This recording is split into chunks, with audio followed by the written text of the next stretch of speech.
What's up, everybody? Welcome to another FNL Postgame Podcast. No need to adjust your television sets or your phones or anything. We are in the same room. No dartboard. I tried to bring it, but they didn't want this stuff to get damaged. Are you Believe it or sure? not, this is not just the Tulsa skyline. This is not. Wow. Being born and raised, you I figured love it out, Tulsa but skyline, by the way. I don't want to say underrated skyline because I really don't know where it's rated, where it is. but I like Tulsa skyline quite a lot. I like a lot of these buildings. Yeah. How about But that? yeah, we are in the Channel 2 podcast studio Yep. today. Maybe we should edit all this out. Nah, we'll be fine. It's the joy of it. We're just chit-chatting. Guys being dudes, right? Just like we said. Guys being dudes. A huge week of high school football. Obviously, the regular season came to an end in Oklahoma. Mm-hmm. And our FNL game of the week certainly did not disappoint. That being a good one. Bixby Even though the final and Jinx. score would lead you to think wasn't much of a game, that's not the case. But I think with the final scores you've seen from Bixby, That's I mean, true. the closest Relative team to they played all year. everything else, by far. Jinx had a 14-7 lead at the half and had two chances, one at the end of the first half, one at the start of the second half to make that a 21-7 lead. And then you're putting Bixby under a different kind of pressure than they felt. The offense wasn't able to do it. And Blake Hogshooter ends up being the offensive MVP. 3 catches, 92 yards, 3 touchdowns. But really, it was that Bixby front seven, which we knew going into the year. They were veteran, they were good, and over the course of 48 minutes, it is just so hard to get the better of that unit. So if you can't do that, eventually that Bixby offense is going to find some success. And so, look, Jinx played well, really well. You can't walk away from that. If you're Jinx, you can't walk away from that game without any kind of no moral victories, obviously, but hey, guys, we are right there. No question.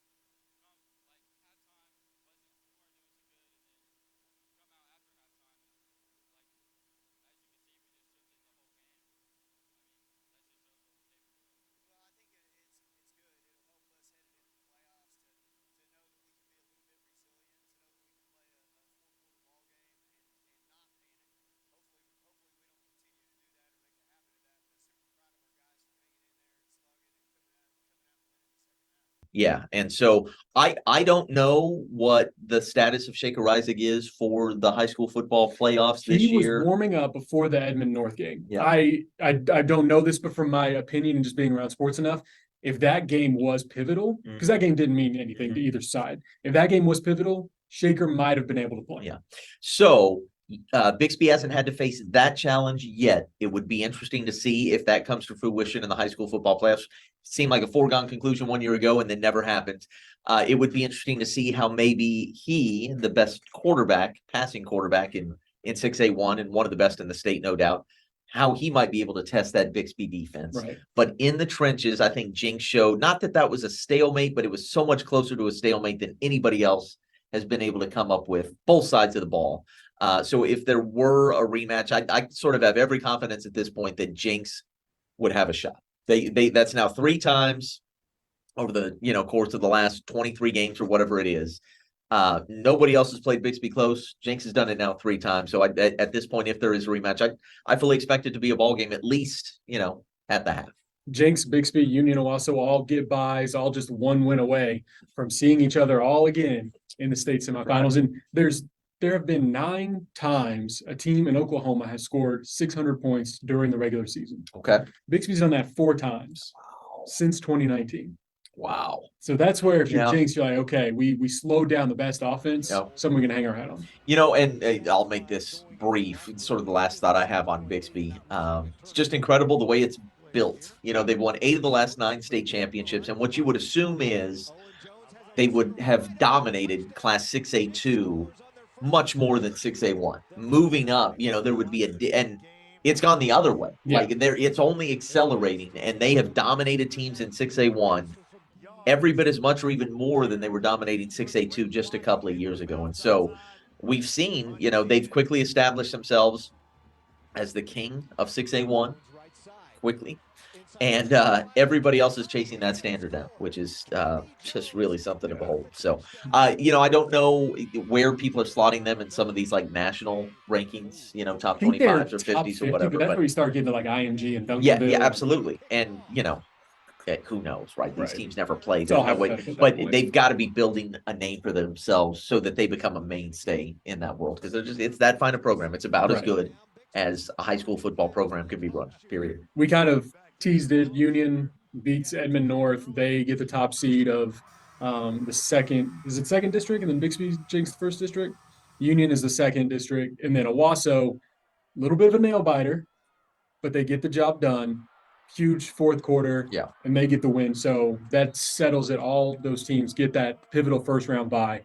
So they'll be probably scouting a little bit this weekend as first round of playoffs get underway, and then they'll be ready to play 2 weeks. I think all of our teams probably feel pretty good about the way they're playing going into the playoffs. You can go through each one, but I think there has been evidence here in the last, let's say, 2 or 3 weeks as we've ramped up to the playoffs. All of them are getting there. So it's going to be fun. Nothing quite like the weather getting cold, even though I guess maybe that's not going to happen for a while. But the high school football playoffs in the highest classification. But as you said, those guys mostly are on the sidelines this week, and we've still got a ton of great games. A lot in of the good lower 5A classifications. games. You got for sure. Claremore and Sapulpa and Coweta and all of their 5A teams pretty much kind of battling each other the way those two districts meet up. If you're not in the district 5A3, you're playing the district 5A4. So a lot of good matchups there. And we had a fun one at Victory Christian on Friday with Victory Christian and Kiefer. Victory goes out to a quick lead. Kiefer battles back. They got their perfect season on the line, and they're able to win that thing in overtime on the road. It was a brutal game in terms of, there was a lot of talking, and there was a lot of helmet hitting. I like it. But it was a good old-fashioned smash mouth football game. Obviously, district title on the line. And was that the first undefeated regular season the Kiefer Trojans have ever had? I believe so. What a special year. Yeah. You got a chance to talk to a couple of their players. Yeah, exactly. You talked to Gentry Pendergraft a couple of weeks ago, and I can't imagine how excited that town is, that school is for this playoff run, and what they've already accomplished has been incredible. But yeah, that's a story still being written. And it's not going to mean a whole lot if you don't make a deep run in this playoffs. That's anybody will tell you that. This is the way it goes. Third season is the one that matters most. Yeah, this is where you do it. You want to do some top 5 plays? Let's do it. All right, here we go. Start with number 5. You do number 5 or me? Why don't you do number 5 so I can do fewer of these? Here we a little under the weather today. He doesn't get paid by the word. Jaden Hall from Owasso, a 49-yard touchdown run up the middle. That helped Owasso break away in that fourth quarter. And again, they go on to get the win, a big win as they get the district bye. All right, Claremore, Braxton Etheridge, we know what he can do throwing the ball, but how about this running? Dodge, duck, dip, dive, and dodge. Is that what I went with? That's what you went with. My movie references all go back to like around 2005. Etheridge into the end zone for Claremore. Take me to Pawhuska. Canyon Hindman to Lane Kyler. Look at Kyler jump up in the air, a tremendous grab for a touchdown, a big win for Pawhuska as they roll into the postseason with a little bit of momentum. All right, this was fun. This is how Jenks got on the board in that ball game with Bixby. We've got the flea flicker, right? Owen Jones throwing for Kai Beatty, 31-yard touchdown pass to is he a fullback or tight end? Either way, hybrid. Bixby didn't see that coming. Jenks gets on the board via the trick play. But again, Bixby, they are the one who knocks, is what I've been told. And Carson Kirby throws it deep. Blake Hogshooter.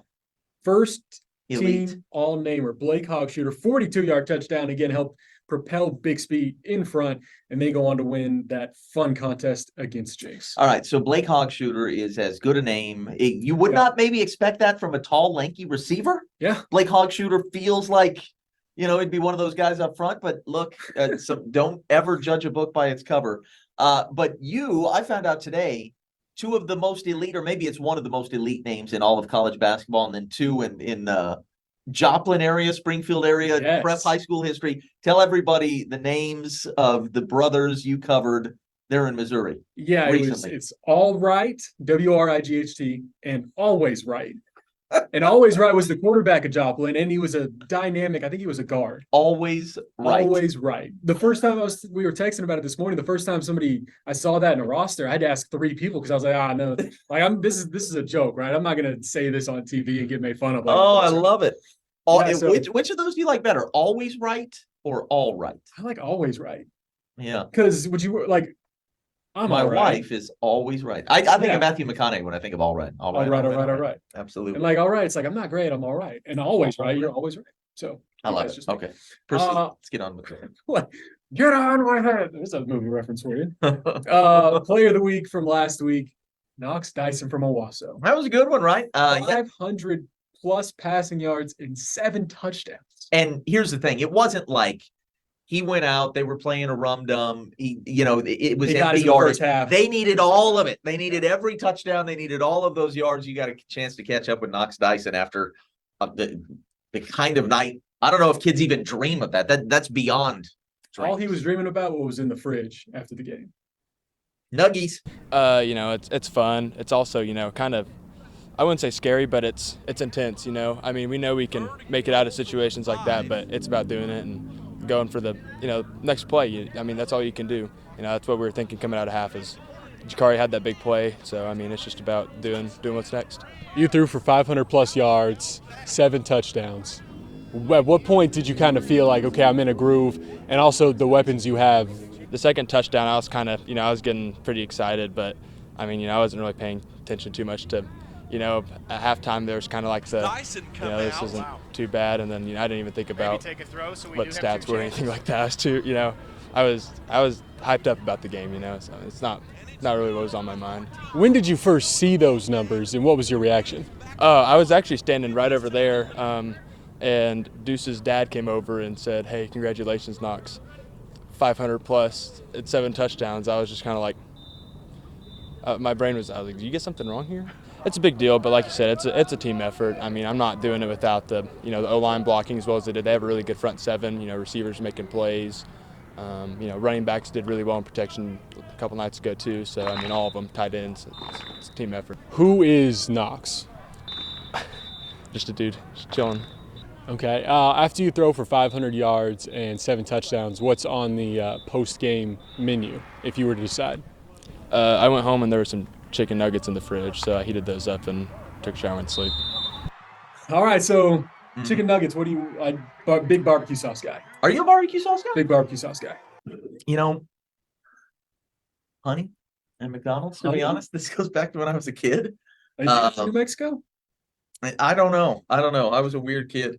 No, but I'll do barbecue sauce. Here's the thing with me: the chicken's enough. Simple man. Don't even necessarily need a sauce. Am I blowing your mind? I'll eat chicken nuggets plain. Absolutely. Here's the thing: I don't eat chicken nuggets. I don't eat chicken nuggets very often at all. I don't even know where you would get McDonald's and Wendy's. Where else can you get nuggets? I mean, you get Chick-fil-A. Yeah, technically, some people call boneless wings chicken nuggets. I don't do that. Yeah, that's right. One, I do not get nuggets almost at all. I'm mostly going back to when I was a kid when I ate chicken McNuggets and I remember getting honey. Wendy's, I think I go without the sauce. I don't even think you'd eat them. You like McDonald's or Wendy's nuggets better? I think I go Wendy's nuggets. Yeah, I probably would too. I think that's how it goes. But again, not a huge fan of the nuggies. And I'm a simple man. I don't even need sauce. I'm happy with the meat. That's okay. If you offer Cade McFarland a chicken nugget, he will. I might just punch you in the face. That's exactly right. That's it from our FNL Postgame Podcast. We'll see y'all in the postseason. I'm not drunk. I just don't feel well. But I understand why you might be confused. We may or may not leave that in.